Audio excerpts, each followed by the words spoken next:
Nobody nose. ರಿಪೋರ್ಟಿಗೆ ಗೊತ್ತು ಬಂದಿಲ್ಲ, ಸುಮ್ಮನೆ ಊಹೆಗಳ ಮೇಲೆ ಮಾಡಬೇಕಲ್ವಾ? ಹಾಂ, ಊಹೆಗಳಲ್ವೇನ್ರಿ? ಯಾವ ಸೀನ್ ರಿಪೋರ್ಟ್ ಅಲ್ಲ, ಎಲ್ಲಿದೆ, ಯಾವಾಗ ಲೀಕ್ ಆಯ್ತಂತೆ? ಎಲ್ಲಿ ಯಾವಾಗ ಲೀಕ್ ಆಯ್ತಪ್ಪ? ಸುಳ್ಳು ಲೀಕ್ ಆಗಿದೆ ಅಂತ ಅಲಿಗೇಷನ್ ಮಾಡಿದ್ದು ನಮ್ಮ ಸರ್ಕಾರ ಇದ್ದಾಗಲೇ, ಗೊತ್ತಾಯ್ತಾ? ನಿನಗೆ ಅದು ಗೊತ್ತಿಲ್ಲ, ನೀವು ಏನು ಮಾಡೋದು? ನಾವು ಹಿಂಗೆ ಕೇಳ್ತೀರಿ, ಪ್ರಶ್ನೆ ಕೇಳ್ತೀರಿ ನಮಗೆ. ನೋಡು, ಏನು ಈಗ ಕಾಸ್ಕಾರ್ಡ್ ಬ್ಯಾಂಕು, ಎಲ್ಲ ಕೋಆಪರೇಟಿವ್ ಬ್ಯಾಂಕ್ಗಳಲ್ಲಿ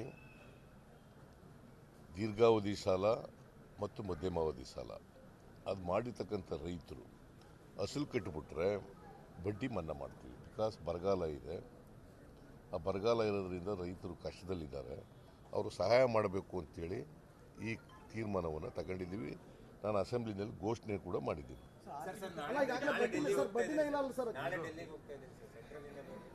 ಸೆಂಟ್ರಲ್ ಮಿನಿಸ್ಟರ್ಸ್ ಭೇಟಿ ಮಾಡೋಕ್ಕೆ ಹೋಗ್ತಾ ಇದ್ದೀನಿ.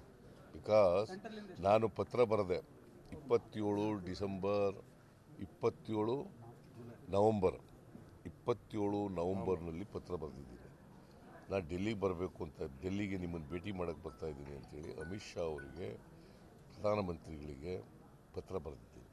ಇವತ್ತಿನವರಿಗೆ ಅಪಾಯಿಂಟ್ಮೆಂಟ್ ಕೊಟ್ಟಿಲ್ಲ, ಬರದ ಬಗ್ಗೆ ಚರ್ಚೆ ಮಾಡಬೇಕು ಅಂತೇಳಿ ಪತ್ರ ಬರೆದಿದ್ದೀನಿ. ಇವತ್ತಿನವರಿಗೆ ಚೀಫ್ ಮಿನಿಸ್ಟರ್ಗೆ ಈ ಪರಿಸ್ಥಿತಿ ಇದೆ ಅಂತ ಅನ್ನೋದು ನೀವು ಅರ್ಥ ಮಾಡ್ಕೋಬೇಕಲ್ವ?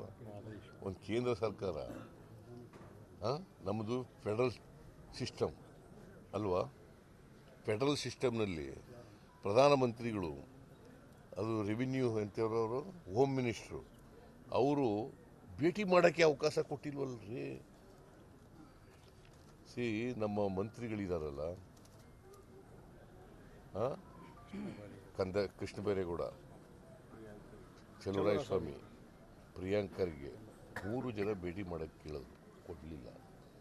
ನನಗೇ ಕೊಟ್ಟಿಲ್ಲ. ನೀವು ಇದನ್ನೆಲ್ಲ ಹೈಲೈಟ್ ಮಾಡಲ್ಲ, ಏನು ಮಾಡೋದು ನಾವು?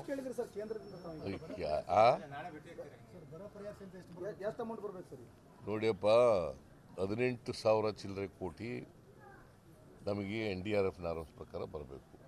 ಇನ್ಪುಟ್ ಸಬ್ಸಿಡಿ ನಷ್ಟ ಆಗಿರ್ತಕ್ಕಂಥದ್ದು 4,660 ಕೋಟಿ, ಗೊತ್ತಾಯ್ತಾ? ಸುಮಾರು 35,000 ಕೋಟಿ ಬೆಳೆ ನಷ್ಟ ಆಗಿದೆ ಒಟ್ಟು. ಆದರೆ ನಾರ್ಮ್ಸ್ ಪ್ರಕಾರ ಕೇಳಬೇಕು ನಾವು. ಮತ್ತು NDRF ದುಡ್ಡು ಅನ್ನೋದು ಇದೆಯಲ್ಲ, ಅದು ಕೇಂದ್ರ ಸರ್ಕಾರ ದುಡ್ಡಲ್ಲ, ನಮ್ಮ ದುಡ್ಡೇ. You must understand. ತೆರಿಗೆ ಎಲ್ಲಿಂದ ಕಲೆಕ್ಟ್ ಮಾಡೋದು? 4 ಲಕ್ಷ ಕೋಟಿ ತೆರಿಗೆ ವಸೂಲು ಮಾಡ್ತಾರೆ. ನಮಗೆ ಟ್ಯಾಕ್ಸ್ನಲ್ಲಿ ಪಾಲು ಬರ್ತಕ್ಕಂಥದ್ದು 37,000 ಕೋಟಿ ಈ ವರ್ಷ. ಸೆಂಟ್ರಲಿ ಸ್ಪಾನ್ಸರ್ಡ್ ಸ್ಕೀಮ್ನಿಂದ 13,000 ಕೋಟಿ, 50,000 ಕೋಟಿ ಬರ್ತದೆ. ಕಲೆಕ್ಟ್ ಮಾಡೋದು ಎಷ್ಟು ರೀ? ಎಷ್ಟು ವಾಪಸ್ ಬರೋದು? 50,000 ಕೋಟಿ. ನ್ಯಾಯನಾ ಇದು? ಹೇಳಿದ್ರೆ ಏನು BJP ಅವ್ರು ಜಗಳಕ್ಕೆ ಬಂದ್ಬಿಡ್ತಾರೆ, ನಮ್ಮ ದುಡ್ಡು ಅಂತಾರೆ. ಏನು ಇವ್ರದ ದುಡ್ಡು?